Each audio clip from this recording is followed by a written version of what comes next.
Welcome to tea news. నేను మమత. ముందుగా బులెటిన్లో హెడ్లైన్స్. ఇవాళ చేవెళ్ల పార్లమెంటరీ నియోజకవర్గ బీఆర్ఎస్ సమావేశం. మళ్లీ గెలిపే లక్ష్యంగా పార్టీ నేతల వ్యూహం. ఈ నెల 29న ఎమ్మెల్యే కోట ఎమ్మెల్సీ ఎలక్షన్. 2 సీట్లకు ఎన్నికలపై 11న నోటిఫికేషన్. పాలమూరు రంగారెడ్డికి జాతీయ హోదా ఇవ్వలేం, రాష్ట్ర ప్రభుత్వానికి తేల్చి చెప్పిన కేంద్రం.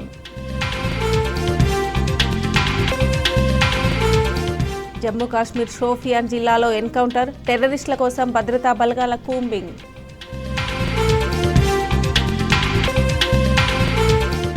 సౌత్ ఆఫ్రికాతో రెండో టెస్టులో ఇండియా చారిత్రాత్మక విజయం. కేప్టౌన్లో గెలిచిన తొలి ఆసియా జట్టుగా రికార్డు.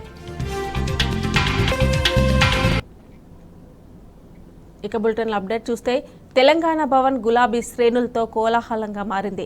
కరీంనగర్ లోక్సభ నియోజకవర్గ పరిధిలోని ముఖ్య నేతల సమావేశం అర్థవంతంగా జరిగింది.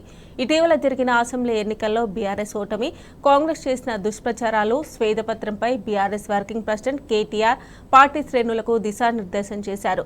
ప్రస్తుతం నెలకొన్న వాస్తవ పరిస్థితులు, భవిష్యత్తులో పార్టీ అనుసరించాల్సిన వ్యూహంపై పలు సూచనలు చేశారు.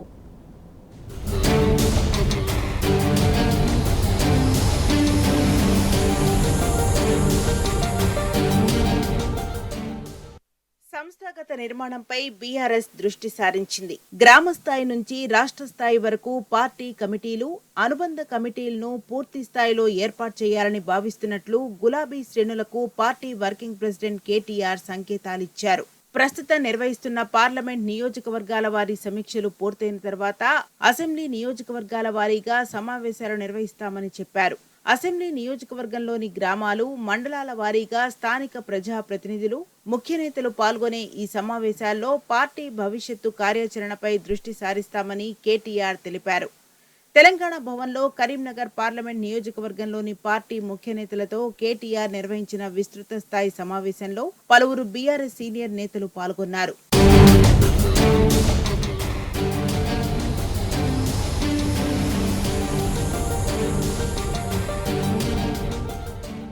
ఇటీవల జరిగిన అసెంబ్లీ ఎన్నికల్లో బీఆర్ఎస్ ఆయా అసెంబ్లీ నియోజకవర్గాల్లో వచ్చిన ఓట్లు, కాంగ్రెస్, బీజేపీకి పోలైన ఓట్ల వివరాలను కేటీఆర్ విశ్లేషించారు. భవిష్యత్తులో అనుసరించాల్సిన వ్యూహంపై నేతలతో సుదీర్ఘంగా చర్చించారు. కరీంనగర్ లోక్సభ నియోజకవర్గం పరిధిలోని 7 అసెంబ్లీ నియోజకవర్గాల్లో పార్టీ బలం, బీఆర్ఎస్ పట్ల ప్రజల్లో ఉన్న ఆదరణ వంటి అంశాలపై మాట్లాడారు.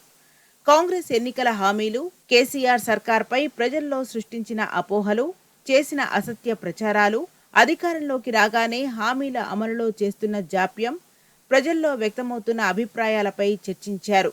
మధ్యాహ్న భోజన విరామం అనంతరం పార్టీ కార్యకర్తలు, నాయకులు వారి వారి ప్రాంతాల్లో నెలకొన్న వాస్తవ పరిస్థితులు, భవిష్యత్తులో పార్టీ అనుసరించాల్సిన వ్యూహాలపై బీఆర్ఎస్ నేతలకు కేటీఆర్ పలు సూచనలు చేశారు. ప్రజల్లో బీఆర్ఎస్ అధినేత కేసీఆర్ పట్ల అమలు చేసిన అభివృద్ధి, సంక్షేమ పథకాల పట్ల ఉన్న ఆదరణను ఉదాహరణలతో వివరించారు.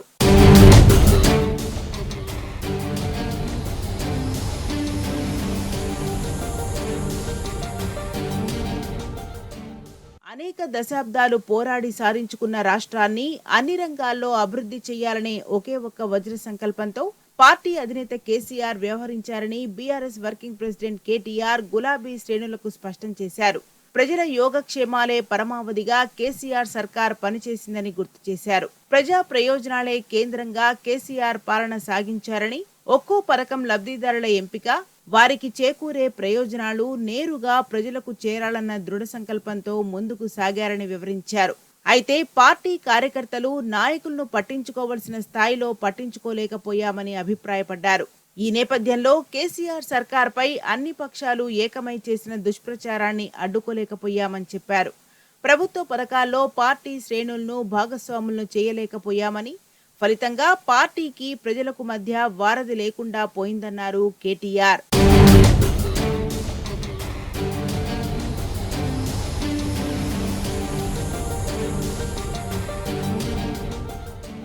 ఇక తెలంగాణ సాధించిన విజయాలను వైఫల్యాలుగా చిత్రీకరించే ప్రయత్నం కాంగ్రెస్ చేస్తున్నదని, దీనిని ఎక్కడికక్కడ ఎండగట్టాల్సిన గురుతర బాధ్యత బీఆర్ఎస్ పార్టీ శ్రేణులపై ఉన్నదని సమావేశం అభిప్రాయపడింది. కేవలం కేసీఆర్ పైన వ్యతిరేకతతో తెలంగాణ ప్రయోజనాలను తాకట్టు పెట్టేలా కాంగ్రెస్ ప్రవర్తిస్తున్న తీరు మంచిది కాదని పేర్కొన్నది.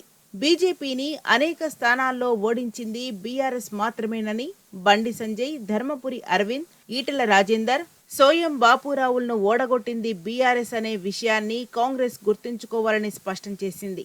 తమను బీజేపీకి బి టీం అంటూ సాగించిన దుష్ప్రచారాన్ని ఈ ఫలితాల ద్వారా ప్రజల ముందు ఎండగట్టాలని సూచించింది.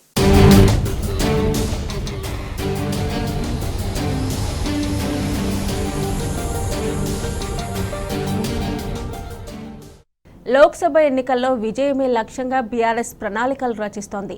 గెలుపే లక్ష్యంగా అనుసరించాల్సిన వ్యూహంపై నియోజకవర్గాల వారీగా సన్నాహక సమావేశాలు నిర్వహిస్తున్నారు. పార్టీ అధ్యక్షుడు కేసీఆర్ ఆదేశాల మేరకు తెలంగాణ భవన్లో working president KTR, secretary general Keshavarao, Harish Rao సహా ఇతర నేతలు సమావేశాలు నిర్వహిస్తున్నారు.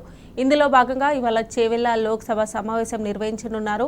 లోక్సభ పరిధిలోని 7 అసెంబ్లీ సెగ్మెంట్లకు చెందిన ముఖ్య నాయకులు హాజరు కానున్నారు. ఒక్కో నియోజకవర్గం నుంచి సగటున 70 మందిని ఆహ్వానించారు. రాబోయే లోక్సభ ఎన్నికలకు పార్టీ క్యాడర్ను సమాయత్తం చేసి వారి సలహాలు, సూచనలు స్వీకరించడంపై సమావేశంలో చర్చించనున్నారు. పార్లమెంట్ ఎన్నికల్లో అనుసరించాల్సిన వ్యూహంపై, గెలుపుపై పటిష్ట కార్యాచరణ రూపొందిస్తారు.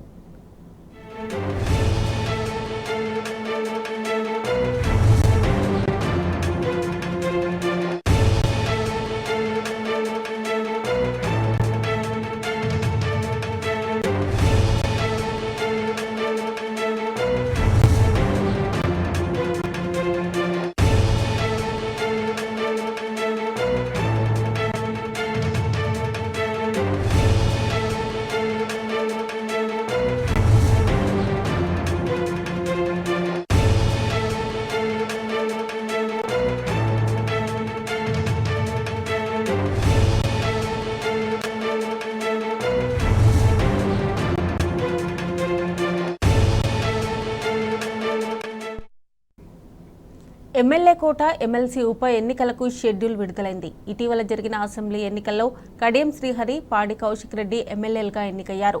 దీంతో వారిద్దరూ ఎమ్మెల్సీ పదవులకు రాజీనామా చేశారు. ఈ 2 స్థానాలకు సంబంధించి ఎన్నికల షెడ్యూల్ను కేంద్ర ఎన్నికల సంఘం విడుదల చేసింది. కాగా పార్టీల బలాబలాల ప్రకారం 2 స్థానాలు కాంగ్రెస్, బీఆర్ఎస్ పార్టీలకు చెరొకటి దక్కనున్నాయి. ఎమ్మెల్సీ ఉప ఎన్నికలకు షెడ్యూల్ విడుదలైంది. కడియం శ్రీహరి, పాడి కౌశిక్ రెడ్డి ఎమ్మెల్యేలుగా ఎన్నిక కావడంతో ఎమ్మెల్సీ పదవులకు రాజీనామా చేయడంతో 2 స్థానాలు ఖాళీ అయ్యాయి. కేంద్ర ఎన్నికల సంఘం ఇవాళ 2 స్థానాలకు షెడ్యూల్ విడుదల చేసింది. జనవరి 11న నోటిఫికేషన్ విడుదల కానుంది. నామినేషన్ల దాఖలుకు జనవరి 18న చివరి తేదీ కాగా నామినేషన్ల పరిశీలన జనవరి 19న జరగనుంది. జనవరి 22న నామినేషన్ల ఉపసంహరణకు చివరి తేదీ. జనవరి 29న ఎమ్మెల్సీ ఎన్నిక పోలింగ్ జరగనుంది. అదే రోజు మధ్యాహ్నం కౌంటింగ్ జరగనుంది. అయితే అసెంబ్లీలో పార్టీల బలాబలాల ప్రకారం కాంగ్రెస్ పార్టీ 1, బీఆర్ఎస్ పార్టీకి చెరొకటి దక్కనున్నాయి. అధికార కాంగ్రెస్ పార్టీకి సిపిఐతో కలిపి 65 మంది ఎమ్మెల్యేలు ఉండగా ప్రతిపక్ష బీఆర్ఎస్ పార్టీకి 39 మంది ఎమ్మెల్యేలు ఉన్నారు. ఎంఐఎం పార్టీకి 7 ఎమ్మెల్యేలు ఉండగా వారు బీఆర్ఎస్ కు మిత్రపక్షంగా కొనసాగుతున్నారు. బీజేపీకి 8 మంది ఎమ్మెల్యేలు ఉండగా ఆ పార్టీ తటస్థంగా ఉండే ఛాన్స్ ఉంది. ఎమ్మెల్సీగా గెలిచేందుకు 40 మంది ఎమ్మెల్యేలు ఓట్ల అవసరం ఉంటుంది. దీంతో కాంగ్రెస్, బీఆర్ఎస్లకు చెరో స్థానం దక్కనుంది. అధికార కాంగ్రెస్ లో 1 స్థానానికి తీవ్ర పోటీ నెలకొంది. టికెట్ త్యాగం చేసిన వారికి మొదటి ప్రాధాన్యత ఉంటుంది అంటున్నాయి కాంగ్రెస్ వర్గాలు. అందులో ప్రధానంగా వేం నరేందర్ రెడ్డి, మాజీ మంత్రి చిన్నారెడ్డి, అద్దంకి దయాకర్, పీసీసీ ఉపాధ్యక్షుడు నిరంజన్, మైనార్టీల నుండి షబ్బీర్ అలీ, అజరుద్దీన్, ఫిరోజ్ ఖాన్ లాంటి వారు ఆశిస్తున్నారు. వీరే కాకుండా మరికొంతమంది సైతం ఎమ్మెల్సీ సీటు ఆశిస్తున్నారు. అయితే ఒకే స్థానం ఉండటం, ఆశావహులు ఎక్కువగా ఉండడంతో అభ్యర్థి ఎంపిక సీఎం రేవంత్ కు కత్తి మీద సాములా మారనుంది. కేప్టౌన్ టెస్టులో టీమిండియా అద్భుత విజయం సాధించింది. దక్షిణాఫ్రికా విధించిన 79 పరుగుల లక్ష్యాన్ని 3 వికెట్లు కోల్పోయి ఛేదించింది. బౌలింగ్కు అనుకూలించిన పిచ్పై టీమిండియా బౌలర్లు దుమ్మురేపారు. తొలి ఇన్నింగ్స్లో సిరాజ్ ధాటికి సఫారీలు 55 రన్స్కే ఆలౌట్ అయ్యారు. అనంతరం బ్యాటింగ్ చేసిన భారత జట్టు తొలి ఇన్నింగ్స్లో 153 పరుగులు చేసి దక్షిణాఫ్రికాపై 98 రన్స్ లీడ్ సాధించారు. రెండో ఇన్నింగ్స్లో బుమ్రా 6 వికెట్లతో చెలరేగడంతో 176 రన్స్కే దక్షిణాఫ్రికా ఆలౌట్ అయింది. 106 పరుగులతో మరక్రం రాణించడంతో 79 పరుగుల లక్ష్యాన్ని భారత్ ముందు ఉంచింది. రెండో ఇన్నింగ్స్లో ధాటిగా ఆడిన భారత జట్టు 12 ఓవర్లలోనే 3 వికెట్లు కోల్పోయి లక్ష్యాన్ని ఛేదించింది. ఈ విజయంతో 2 మ్యాచ్ల టెస్టు సిరీస్ను 1-1 తేడాతో టీమిండియా సమం చేసింది. అటు కేప్టౌన్ టెస్టు మ్యాచ్ గెలిచిన తొలి ఆసియా జట్టుగా రికార్డు సృష్టించింది.